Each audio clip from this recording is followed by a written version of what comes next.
तो स्वागत है आपका एक बार फिर से जीके एक्सपर्ट कोचिंग में। तो दोस्तों आपके एग्जाम के अभी कुछ ही दिन बचे हैं, तो अभी आपको एक ऐसी वीडियो की ज़रूरत है जिससे आपका इतिहास और कला संस्कृति के पूरे टॉपिक कवर हो जाए, एक प्रकार से आपका पूरा रिवीजन हो जाए। तो ऐसी ही एक सीरीज़ हम लेके आए हैं, इसमें 100 से ज़्यादा क्वेश्चन है, तो आपको पूरी सीरीज़ आपको देखनी है। तो चलिए दोस्तों स्टार्ट करते हैं। तो हमारा पहला प्रश्न है, महारानी अमर कंवरी बूंदी नरेश महाराजा बुद्ध सिंह की पत्नी थी, वह किसकी बहन थी, यानी वो किसकी बहन थी। तो जो महारानी अमर कंवरी है, जिसे हम अरनार कंवरी के नाम से भी जानते हैं, वो बूंदी नरेश महाराजा बुद्ध सिंह की पत्नी थी और जयपुर के सवाई जय सिंह की बहन थी। तो क्या हुआ था कि सवाई जय सिंह अपने जवाई दलेल सिंह को बूंदी का उत्तराधिकारी बनाना चाहते थे, जिसके कारण जयपुर और बूंदी विवाद हुआ। अमर कंवरी ने मराठों को आमंत्रित करने के लिए राखी भेजी, यानी बोल सकते हैं कि राजस्थान में सबसे पहले जो मराठाओं को निमंत्रण दिया गया था वो बूंदी से दिया गया था, और जिसमें मल्हार राव होलकर और राणोजी बूंदी आए थे। तो ये हमारा पहला क्वेश्चन है। चलते हैं अब नेक्स्ट क्वेश्चन की तरफ। नेक्स्ट क्वेश्चन है, नसीराबाद में कौन सी बटालियन ने विद्रोह किया था। तो नसीराबाद में 15वीं बंगाल नेटिव इन्फेंट्री ने विद्रोह किया था। एक्स्ट्रा फैक्ट देखते हैं, 28 मई 1857 को विद्रोह किया था। क्रांति बृहस्पतिवार को हुई थी। दोस्तों इस आंदोलन में कई बार इसका वार पूछा गया है, तो आप ध्यान रखना, ये गुरुवार को हुई थी, बृहस्पतिवार को, और इसका नेतृत्व बख्तावर सिंह ने किया था, जिन्होंने अंग्रेज अधिकारी न्यूबरी और स्टिसबर्ग की हत्या कर दी थी। ये भी पूछा जा सकता है कि नसीराबाद जो विद्रोह हुआ था नसीराबाद में, उसमें किसकी मृत्यु हुई थी। तो याद रखना, न्यूबरी और स्टिसबर्ग की हत्या हुई थी। क्रांति से पहले डूंगजी और जौहर जी यानी डूंगरजी जौहर जी ने नसीराबाद छावनी को लूटा था। तो ये भी पूछा जा सकता है कि नसीराबाद छावनी को लूटने वाले कौन थे, डूंगजी जौहर जी या डूंगरजी जौहर जी, ये भी आपको याद रखना है। चलते हैं नेक्स्ट क्वेश्चन पे। तो नेक्स्ट क्वेश्चन है, ठाकुर पंचम सिंह और ठाकुर छत्तर सिंह का संबंध किस स्थान के आंदोलन से है। तो ठाकुर पंचम सिंह और ठाकुर छत्तर सिंह का संबंध धौलपुर के आंदोलन से है। धौलपुर का प्राचीन नाम कोटी है, और यह धवल देव ने धौलपुर की स्थापना की थी। तो सीधा सीधा क्वेश्चन बनता है कि धौलपुर की स्थापना किसने की थी। धवल देव ने धौलपुर की स्थापना की थी। धौलपुर में 11 अप्रैल 1947 को तमोकांड हुआ था। तो आपको ये ध्यान रखना है, कौन सा हुआ था, तमोकांड हुआ था, जब तिरंगा फहराने पर गोलियां चलाई गई थी। तो ये भी पूछा जा सकता है कि किस समय गोलियां चलाई गई थी, तमोकांड के समय चलाई गई थी। चलते हैं नेक्स्ट क्वेश्चन पे। नेक्स्ट क्वेश्चन है दोस्तों, राजस्थान पुरातत्व सर्वेक्षण का कार्य सर्वप्रथम 1871 ईस्वी में प्रारंभ करने का श्रेय किसे दिया जाता है। तो राजस्थान पुरातत्व सर्वेक्षण का कार्य 1871 ईस्वी में प्रारंभ करने का श्रेय ACL कलाइल को दिया जाता है। उन्होंने सर्वप्रथम सर्वेक्षण दौसा में और उसके बाद में बेरहाट सभ्यता में किया था। तो ये पूछा, याद रखना, सबसे पहले दौसा में किया था, उसके बाद में बेरहाट सभ्यता में किया था।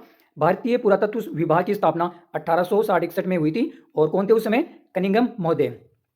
चलते हैं नेक्स्ट क्वेश्चन पे। तो नेक्स्ट क्वेश्चन है, मेवाड़ मालवा युद्ध का तात्कालिक कारण क्या था। जो मेवाड़ और मालवा के बीच में जो युद्ध हुआ था, उसका क्या रीजन था, क्या कारण था। मेवाड़ मालवा युद्ध का तात्कालिक कारण मालवा के शासकों द्वारा महपा पंवार को मेवाड़ को सौंपने से इनकार करना था। मतलब उन्होंने महपा पंवार को सौंपने से इनकार कर दिया था। हालांकि इसके और भी रीजन बताए जा सकते हैं सीमा विवाद को लेकर, लेकिन इनका मुख्य कारण यही था। 1437 ईस्वी में कुंभा और महमूद खिलजी प्रथम के बीच सारंगपुर का युद्ध हुआ, जिसमें कुंभा विजय हुआ। इस विजय के उपलक्ष्य में उन्होंने विजय स्तंभ का निर्माण करवाया। विजय स्तंभ 9 मंजिला है। तो ये सारे फैक्ट है, इसमें कई क्वेश्चन है, आपको सारे ध्यान रखने हैं। तो इनका रीजन था युद्ध का, तो था महपा पंवार को नहीं सौंपना, और ये किन के बीच हुआ था, कुंभा और महमूद खिलजी के बीच हुआ था, सारंगपुर युद्ध था ये। और किस युद्ध के बाद में विजय स्तंभ का निर्माण हुआ था, तो ये सारंगपुर युद्ध, आप पूरा याद रखना है आपको। नेक्स्ट क्वेश्चन है, गिलोली का युद्ध कब हुआ था। तो इसके बारे में हम पूरी डिटेल जानेंगे।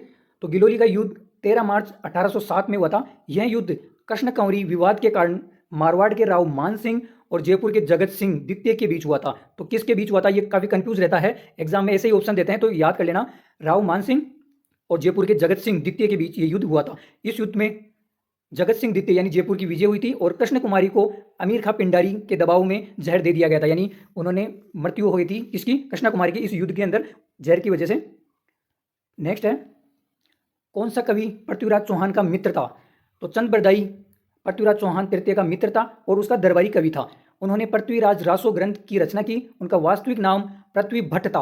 पृथ्वीराज चौहान तृतीय का जन्म 1166 ईस्वी में अहल पाटन गुजरात में हुआ था, यानी गुजरात में उनका जन्म हुआ था, गुजरात के अहल पाटन में उनका जन्म हुआ था, और उनका राज्याभिषेक 1177 में हुआ था। तो उनका जन्म 1166 में हुआ था, उनका राज्याभिषेक 1177 में हुआ था। मोस्ट इंपोर्टेंट ये आपको याद करना है कि जो चंद बरताई है, उसका मेन नाम यानी उसका वास्तविक नाम पृथ्वी भट्ट था। पृथ्वीराज चौहान, पृथ्वी भट्ट, ये आपको याद करना है। नेक्स्ट क्वेश्चन है, गिरी सुमेर का युद्ध कब लड़ा गया। तो हम पूरी डिटेल ही जानेंगे इसकी।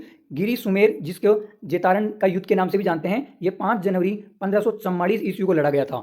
यह युद्ध राव मालदेव, जिसके सेनापति जेता और कुंपा थे, आपको ध्यान रखना है जेता और कुंपा किसके सेनापति थे? मालदेव के सेनापति थे। ठीक है, तो ये युद्ध हुआ था राव मालदेव और शेरशाह सूरी के बीच हुआ था, जिसमें शेरशाह सूरी विजय हुए। यानी शेरशाह सूरी विजय तो हो गए थे, लेकिन उन्होंने कहा था कि मैं मुट्ठी भर बाजरे के लिए हिंदुस्तान की बादशाह खो देता। इसमें काफी सारे क्वेश्चन बनते हैं कि ये वाक्य किस युद्ध में कहा गया था, जेता कुंपा थे वो किसके सेनापति थे, तो आपको याद रखना है। ये युद्ध है, इंपॉर्टेंट युद्ध है, तो इंपॉर्टेंट है तो इसलिए इसकी ये तारीख है युद्ध की, ये भी याद करनी पड़ेगी हमारे को।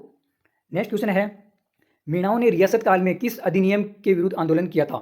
तो मीणाओं ने रियासत काल में जरायम पेशा कानून जो कि 1930 का है, क्रिमिनल ट्राइब्स एक्ट 1924 के विरुद्ध आंदोलन किया था। यानी इन दोनों के विरुद्ध उन्होंने आंदोलन किया था। कौन सा? जयराम पेशा कानून और क्रिमिनल ट्राइब्स एक्ट 1924।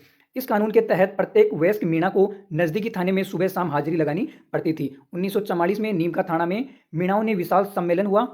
इनके सम्मेलन में मुखिया कौन थे? जैन मुनि मगन सागर ने मेन पुराण पढ़कर सुनाया था। यानी इसमें मुखिया थे, आप तो ये ध्यान रखना है, मीणा आंदोलन में जैन मुनि मगन सागर थे और इसमें इसका संबंध किससे है? मेन पुराण से इसका संबंध है। चलते हैं नेक्स्ट क्वेश्चन पे। 18 सितंबर 1857 को किसके मध्य युद्ध हुआ था? तो ये तारीख, ये 1857 की क्रांति के जितने भी युद्ध हैं उनकी तारीख आपको याद करनी है। तो ये जो 1857 में 18 सितंबर को जो युद्ध हुआ था, वो उस युद्ध को हम बोल सकते हैं लावास या गोरो कालो का युद्ध बोल सकते हैं उसको। तो आपको दोनों याद रखना है। वैसे गोरो कालो का युद्ध तो आता ही है, साथ में आपको लावास का युद्ध, ऐसे शब्द भी आ सकते हैं। यह युद्ध सितंबर 8 1857 को बिथोड़ा में हुए युद्ध के बाद लड़ा गया था। और ये दोनों युद्ध कहाँ हुए थे? पाली में हुए थे। यानी जो पहला युद्ध हुआ था वो बिथोड़ा युद्ध, वो तो हुआ था 8 सितंबर को। पहला युद्ध कब हुआ था? बिथोड़ा वाला युद्ध तो हुआ था 8 सितंबर 1857 को। और जो 18 सितंबर को जो युद्ध हुआ था वो था गोरो कालो का युद्ध, जिसको लावास युद्ध के नाम से भी जाना जाता है। नेक्स्ट क्वेश्चन है हमारे यहाँ पे, गौरी नृत्य किस जनजाति द्वारा किया जाता है? ये आपके लिए एक क्वेश्चन है, आपको कमेंट में इसका उत्तर बताना है। इन तीनों क्वेश्चनों का आपके लिए ये वर्क है। नेक्स्ट है, पिंगल का संबंध किससे है? इसका भी आपको उत्तर देना है कमेंट में। चित्तौड़ में जौहर परंपरा की शुरुआत किसने की थी? इन तीनों क्वेश्चनों का आपको कमेंट में उत्तर देना है। नेक्स्ट है, बेगू किसान आंदोलन का नेतृत्व किसने किया था? तो बेगू किसान आंदोलन का नेतृत्व है वो किया था राम नारायण चौधरी ने, इसका नेतृत्व किया था। ये सभी आंदोलन इंपॉर्टेंट है, आपको पूरी इनकी डेट वगैरह सब कुछ, कौन कौन इसमें शामिल थे, सब कुछ याद करना है आपको। यह आंदोलन चित्तौड़ के बेगार प्रथा और 25 प्रकार की लाग बाग के विरुद्ध हुआ था। इस आंदोलन के दौरान रूपाजी धाकड़ और करपाजी धाकड़, यानी रूपाजी करपाजी की मृत्यु किस आंदोलन में हुई थी? ये काफी बार क्वेश्चन पूछा जाता है। तो रूपाजी करपाजी की मृत्यु बेगू किसान आंदोलन में हुई थी और 13 जुलाई 1923 को गोविंदपुरा में ये शहीद हुए थे। तो आपको ये डेट याद करनी है। नेक्स्ट है, अकबर द्वारा महाराणा प्रताप से बातचीत हेतु भेजे गए दूतों का सही क्रम क्या है? यानी महाराणा प्रताप को अधीन करने के लिए जो दूत भेजे गए थे उनका क्रम बताना कि क्या क्या था। अकबर द्वारा महाराणा प्रताप से बातचीत हेतु भेजे गए दूतों का सही क्रम में सबसे पहले आता है जलाल खां, उसके बाद में मान सिंह, फिर आता है भगवंत दास, फिर आता है टोडरमल। तो ये क्रम आपको याद करना है। तो कई बार ऐसा होता है कि हम ये भगवंत दास है इसको पहले ले लेते हैं, मान सिंह को उनकी एज के हिसाब से बाद में ले लेते हैं। तो आपको क्रम ये याद रखना है, जलाल खां, मान सिंह, और मान सिंह के बाद में गए थे ये भगवंत दास जी, और उसके अंतिम बार गए थे वो है टोडरमल। अकबर ने राजपूताने के एकमात्र शासक भगवंत दास को नगाड़ा व ध्वज से सम्मानित किया था। ये नया क्वेश्चन बन जाता है आपका एक, किसको नगाड़ा और ध्वज से सम्मानित किया था? तो वो थे भगवंत दास। भगवंत दास ने ही दादू दयाल से अकबर की मुलाकात फतेहपुर सीकरी में करवाई थी। देख लो यहाँ पे 4 से 5 क्वेश्चन बन रहे हैं कि दादू दयाल से मुलाकात किसके द्वारा हुई थी? भगवंत दास के द्वारा हुई थी। मुलाकात कहाँ हुई थी? फतेहपुर सीकरी में हुई थी। ये सारे क्वेश्चन आपको याद करने हैं। नेक्स्ट है, जैसलमेर प्रजामंडल की स्थापना किसने और कहाँ की थी? जैसलमेर प्रजामंडल की स्थापना 1945 में मीठेलाल व्यास के द्वारा जोधपुर में की गई थी। यानी जैसलमेर प्रजामंडल की स्थापना जैसलमेर में ना होकर जोधपुर में हुई थी। कब हुई थी? 1945 में हुई थी। किसने की थी? मीठेलाल व्यास के द्वारा की गई थी। और करौली प्रजामंडल की स्थापना 1938 में त्रिलोकचंद माथुर के द्वारा की गई थी। और सिरोही प्रजामंडल की स्थापना किसने की थी? गोकुलभाई भट्ट ने मुंबई में की थी। और अलवर प्रजामंडल की स्थापना कुंज बिहारी और हरिनारायण शर्मा के द्वारा की गई थी। तो ये आपको ध्यान रखना है कि करौली प्रजामंडल की स्थापना त्रिलोकचंद माथुर द्वारा की गई थी। और सिरोही प्रजामंडल की स्थापना कहाँ हुई थी? मुंबई में। और जैसलमेर प्रजामंडल की स्थापना कहाँ हुई थी? जोधपुर में। नेक्स्ट है, माधव सिंह और गोविंद सिंह का संबंध किस आंदोलन से है? माधव सिंह और गोविंद सिंह का संबंध अलवर किसान आंदोलन से है। उन्होंने पुकार नामक समाचार पत्र के माध्यम से अपनी आवाज उठाई थी। अलवर में नीमूचना हत्याकांड 14 मई 1925 को हुआ था। वेरी वेरी इंपॉर्टेंट है, ये याद कर लेना, 14 मई 1925 को हुआ था। दोस्तों अगर आप ये पूरे 100 क्वेश्चन देख लोगे तो आपका अच्छे से रिवीजन हो जाएगा।